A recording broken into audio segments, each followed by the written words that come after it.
Demi berlebaran, sebagian orang rela berhutang dengan cara menggadai barang. Mulai dari perhiasan emas hingga kendaraan. Fanimu menemui fakta mencengangkan. Transaksi gadai di seluruh Indonesia meningkat 500 miliar rupiah pada bulan Ramadan tahun ini. Dari penelusuran Fanimu, tak jarang yang memaksakan mengeluarkan uang meski melampaui batas kemampuan demi sesuatu yang baru. Jika tidak disiasati dengan baik, bukan tak mungkin uang gaji dan tunjangan hari raya habis dalam sekejap. Bagaimana kiat bijak menyesuaikan pendapatan dengan gaya hidup saat berlebaran?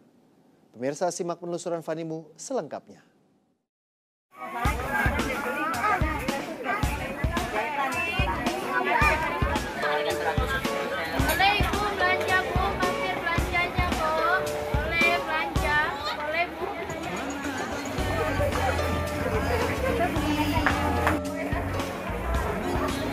Jelang Lebaran, saya berkunjung ke salah satu tempat perbelanjaan ibu kota. Setiap harinya, tempat ini dipenuhi oleh lebih dari 100.000 orang pengunjung. Puluhan miliar transaksi jual beli terjadi setiap hari selama bulan Ramadan. Untuk kebutuhan Lebaran, berapa Bu kira-kira dana yang Ibu siapkan? Kurang lebih sekitar 20-an. 20 juta rupiah. Kira-kira untuk apa saja Bu biayanya? Pakaian anak kan, buat sendiri suami, ponakan-ponakan, orang tua, saudara-saudara. Dari dana yang Ibu siapkan, kira-kira masih ada sisa nggak Bu? Kayaknya malah kurang itu. Segitu. Malah nombok ya iya. Bu ya? 10 juta, angpau belum termasuk. Belum termasuk. Kira-kira kalau sudah termasuk angpau berapa Bu kira-kira? Sekitar 20 deh. Kurang, nambah malah. Malah nombok? Iya. Jadi nggak ada sisa? Minus Bu? Minus. 15 juta rupiah untuk Lebaran tahun ini? Iya, betul. Kalau boleh tahu itu dananya dipakai untuk apa saja? Ya buat beli baju lebaran, terus beli kue-kue juga, terus beli minuman, gitu. terus buat persenan juga gitu. Buat angpau? Iya, buat angpau. 15-an habis kayaknya. 15 juta sama uang mudik? Belum, uang mudik lebih lagi nanti. Mudiknya kemana? Pekalongan. Pekalongan. Sama uang mudik totalnya jadi berapa? Mungkin 50-an habis kalau kita iniin total. 50 juta rupiah? Iya, bener. Inilah fenomena yang terjadi setiap tahun. Hari raya, pengeluaran pasti membengkak. 9 potong ya Bu ya? Iya, semuanya 9. Namun itu tak mengurungkan niat sebagian warga untuk tetap berbelanja. Yang dua itu udah didiskon tuh Bu, yang 200. Gitu. Euforia jelang Lebaran tak hanya ramai di pusat perbelanjaan, tapi juga di sejumlah lokasi penting lainnya. Seperti di tempat penukaran uang,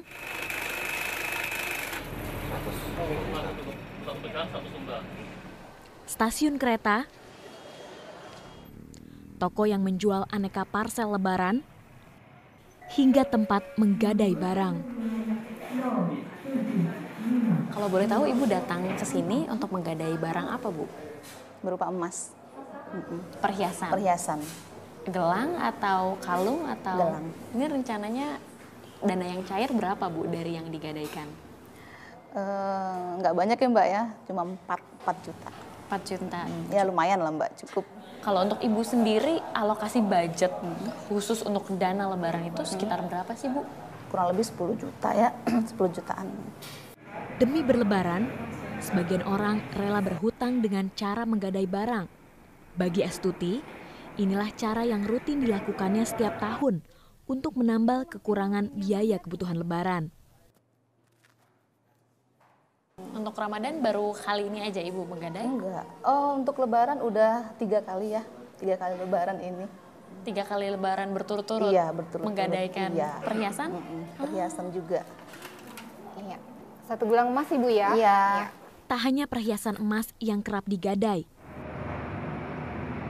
Di tempat yang berbeda, saya menjumpai seseorang yang menggadaikan kendaraannya demi bisa berlebaran.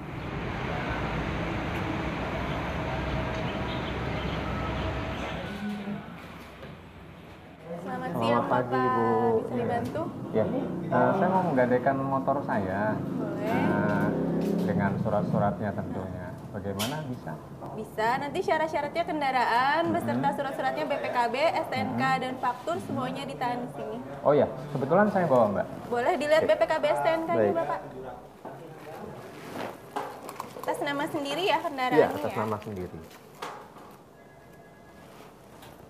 Salah satu syarat untuk mengendalikan kendaraan itu usia kendaraannya 5 tahun terakhir. Oh, gitu. Kebetulan Bapak kendaraannya tahun 2010, berarti masih sesuai dengan syarat Oh, dari masih kami. layak ya. Tadi saya lihat Bapak datang untuk menggadaikan motor. Kalau boleh tahu, berapa pencairan dana yang diperoleh dari menggadaikan motor? Oleh pihak pegadaian dinilai dana yang layak saya terima adalah sebesar 3 juta rupiah. Itu dananya untuk digunakan apa, Pak? Untuk tambahan biaya renovasi rumah. Karena target saya sebelum Lebaran, renovasi rumah saya sudah rampung. Pria yang ingin identitasnya dirahasiakan ini mengaku baru pertama kali menggadaikan barang. Hal yang sebetulnya ia hindari sedari dulu. Apa yang membuat Bapak, oke lah akhirnya saya menggadaikan barang untuk mendapatkan pinjaman dana? Iya, karena saya pikir sudah banyak biaya yang dikeluarkan untuk renovasi rumah saya dan sudah banyak juga di luar dana yang saya pinjam. Kebetulan saya sudah dapat tunjangan hari raya dari di mana tempat saya bekerja, jadi saya rasa sudah cukup. Tapi ternyata biayanya itu di luar dugaan, gitu. Meleset ya. Jadi saya putuskan untuk coba ke Pegadaian. Saya menemui fakta mencengangkan. Transaksi gadai di seluruh Indonesia meningkat hingga 500 miliar rupiah pada bulan Ramadan tahun ini. Kalau transaksi orang menggadai biasanya ya sampai pertengahan puasa. Dari awal puasa? Dari awal puasa sampai pertengahan puasa biasanya mengalami peningkatan memang. Tapi ketika menjelang Lebaran, penebusan itu relatif besar sehingga kami harus ekstra untuk mengelola dana. Manajer Humas Pegadaian Basuki Tria menjelaskan fenomena lonjakan transaksi yang lazim terjadi tiap tahunnya di Pegadaian kala menyambut Lebaran. Betul tidak sih ada kecenderungan menjelang Lebaran bahwa orang-orang beramai-ramai menggadaikan emas, Pak katakan. Tapi menjelang Lebaran, H-5 misalnya, mereka kembali menebusnya. Tapi ya, setelah betul. Idul Fitri, mereka menggadaikan kembali. Betul. Dan fenomena ini sebenarnya sudah berlangsung bertahun-tahun. Kita sangat paham di Pegadaian seperti itu fenomenanya. Jadi ada budaya juga ketika orang misalnya merantau kan ingin melihat sukses dari perantauan itu apa gitu kan, mungkin dengan emas yang dipakai yang itu merupakan bentuk aktualisasi diri bahwa ini saya berhasil mendapatkan harta yang saya peroleh dengan hasil dari perantauan kami selama setahun misalnya seperti itu. Untuk wilayah Jakarta sendiri, transaksi gadai oleh nasabah umumnya mereka menggadai barang jenis apa, Pak? Secara umum itu memang masih 95% kurang lebih itu masih emas ya, karena barangkali ada sisi praktisnya juga. Ketika orang menggadaikan barang-barang non emas seperti misalnya televisi, sepeda motor dan seterusnya kan agak sedikit repot kan dengan membawa barang itu ke Pegadaian. Membludaknya kebutuhan Lebaran sebetulnya bisa disiasati dengan cermat mengelola dana.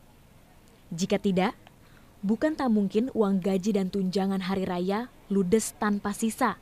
Menyambut Hari Raya Idul Fitri, ini kan persiapannya tidak hanya dari segi rohani saja, tapi juga finansial. Betul. Nah, menurut Mbak Prita, pengeluaran apa saja sih yang paling dibutuhkan pada saat menjelang Idul Fitri kali ini?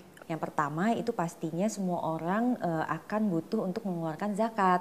Nah, pengeluaran berikutnya biasanya adalah pengeluaran untuk kebutuhan Lebaran. Contohnya untuk panganan, lalu pakaian, dan juga biasanya angpau untuk sanak saudara. Nah, pengeluaran yang ketiga itu biasanya adalah pengeluaran untuk mudik. Dan pengeluaran keempat, mereka mungkin sebelumnya punya utang dan kemudian mau membayarkan. Dan yang terakhir biasanya sih kalau yang sudah cukup peduli dengan keuangannya, mereka akan terpikir untuk membuat tabungan dan investasi.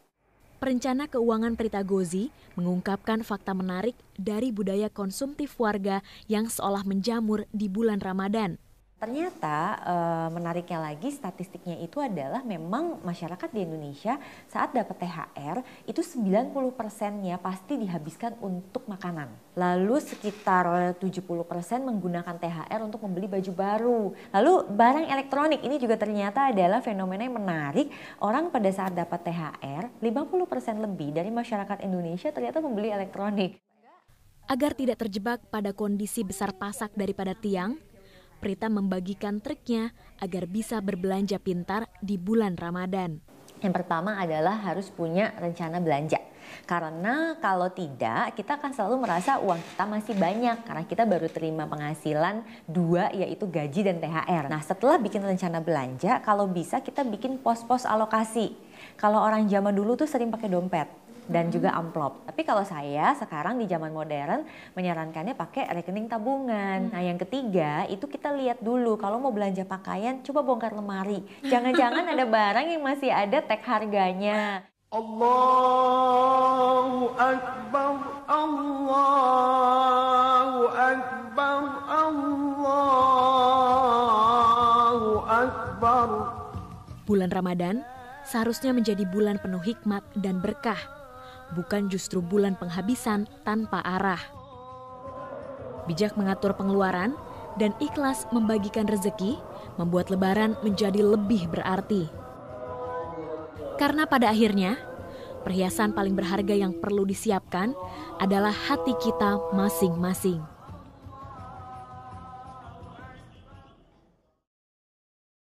Ketika segala kebutuhan datang dengan hanya satu sentuhan. Sesaat lagi di 360.